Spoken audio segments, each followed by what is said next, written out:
Good morning, good afternoon, good evening. I think one of the beauties of America, why it has been very successful as a democracy, is that that nation's founding fathers appreciated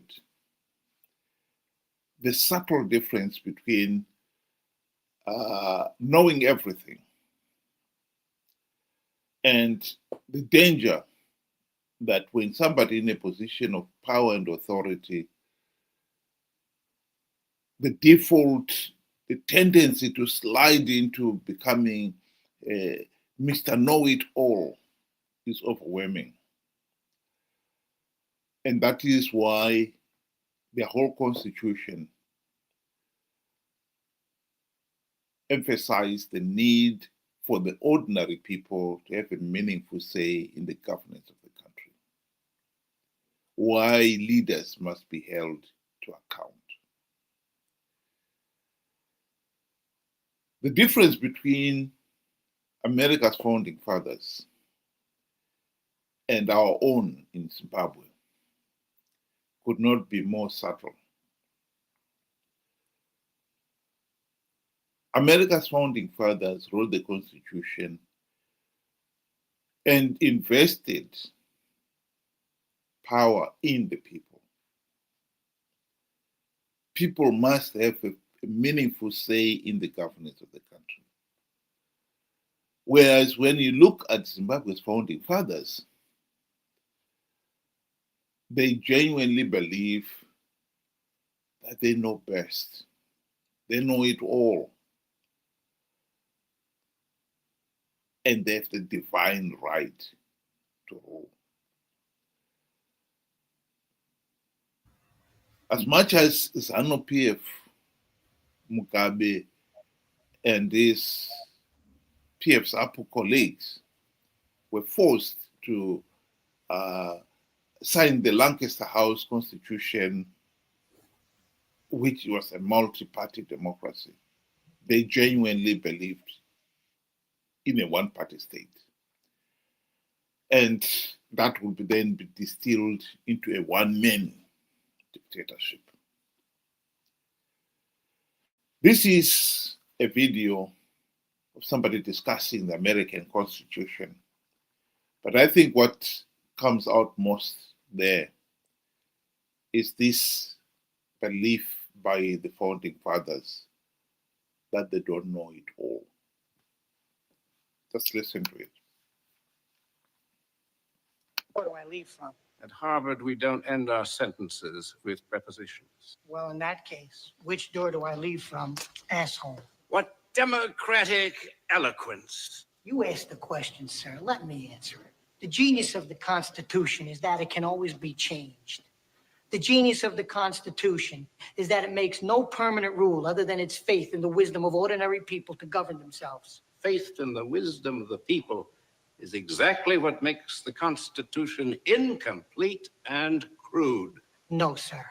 Our founding parents were pompous, middle-aged white farmers, but they were also great men because they knew one thing that all great men should know, that they didn't know everything. They knew they were going to make mistakes, but they made sure to leave a way to correct them.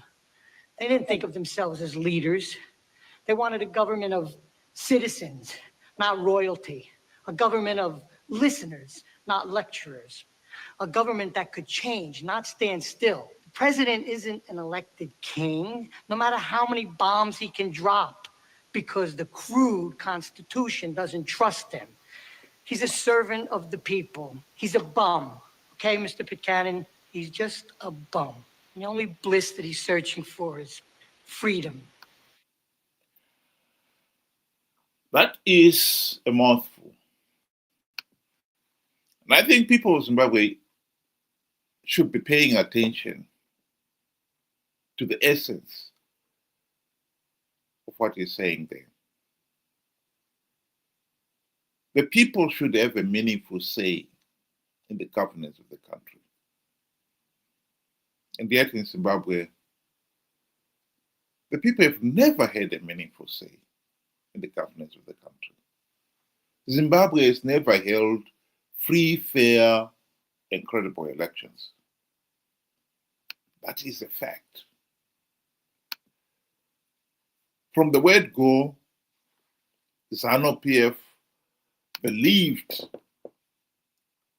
they have the divine right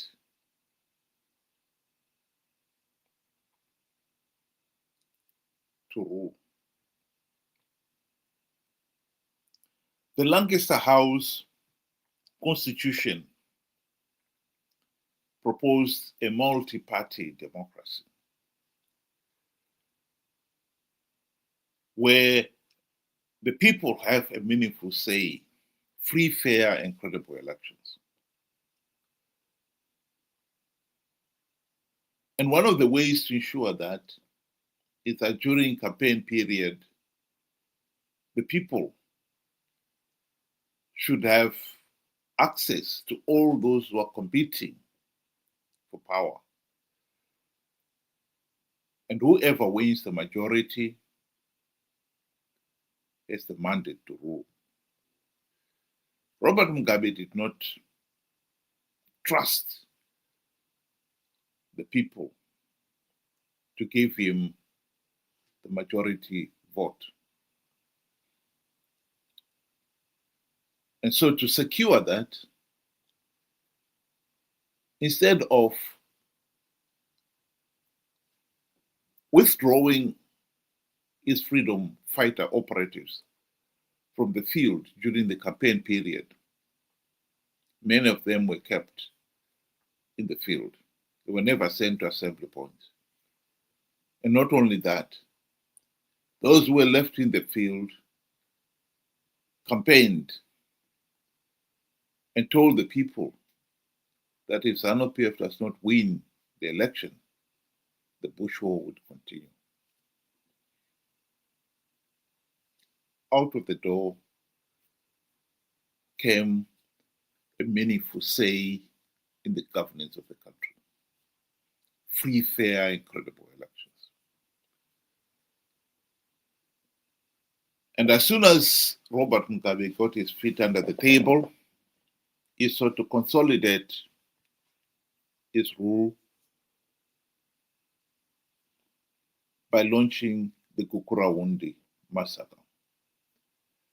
The primary purpose of Gukurawundi was to force the only other political party that posed a serious challenge to Zanu PF's rule, PF SAPO. They were forced to sign the Unit Accord, which they finally did in 1987. After more than 20,000 Zanu PF SAPO supporters and leaders have been murdered. And signing the Unit Accord paved the way for the imposition of the de facto one-party state that has ruled Zimbabwe to this day. Mugabe was quick to bribe those around him with the trappings of high office, the ministerial E-class Mercedes-Benz, generous salaries, and so forth.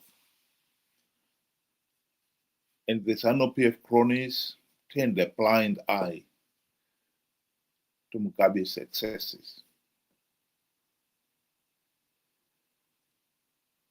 When the country had the opportunity to end the Zanu PF dictatorship during the GNU of 2008 to 2013, Mugabe used the same dirty trick. He bribed Morgan Tsvangirai, Atham Tambara, and their MDC fellow leaders with the same trappings of high office. And they too, in turn, forgot why they were in the GNU, to implement the democratic reforms designed to end the Zanu PF one-party state. And ever since the GNU,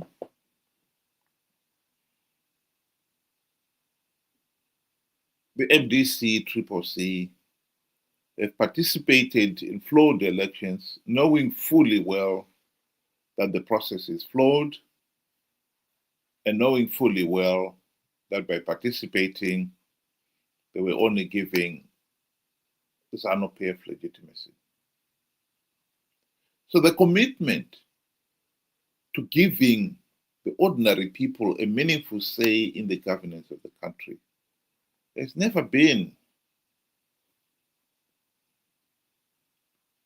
in our leaders, founding fathers' thinking. First of all, Zanu PF, and when we're given an opportunity to end the Zanu PF dictatorship, and we elected the MDC, they too were quickly corrupted by the regime, and they in turn forgot about the reforms. This has been a running theme in our politics. It is absolutely important that the people of Zimbabwe should realize that as long as we have this dysfunctional political system in which the ordinary people cannot hold their leaders to account, the nation is going nowhere. We are stuck. And the starting point is to be the fight to implement the democratic reforms and restore the people's right to a meaningful say in the governance of the country. That is at the heart of it. As much as we have failed, or there's no chance of getting any meaningful reforms between now and 2028 elections, which are only 3 years down the line. What we can do, however, is make sure that we do not make the same mistake that we have made since the end of the GNU in 2013, of participating in flawed elections to give Zanu PF legitimacy.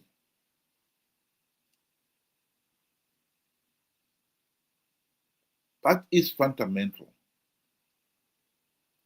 As much as SADC and the AU election observers condemned 2023 elections as flawed, they could not, however, go the extra mile and deny Zanu PF legitimacy, because Chamisa and his Chamisa Chete brigade participated in those elections in their millions to give the process legitimacy. So our challenge in the next 3 years is to make sure that Chamisa and his brain dead Chamisa Chete brigade do not make the same mistake again.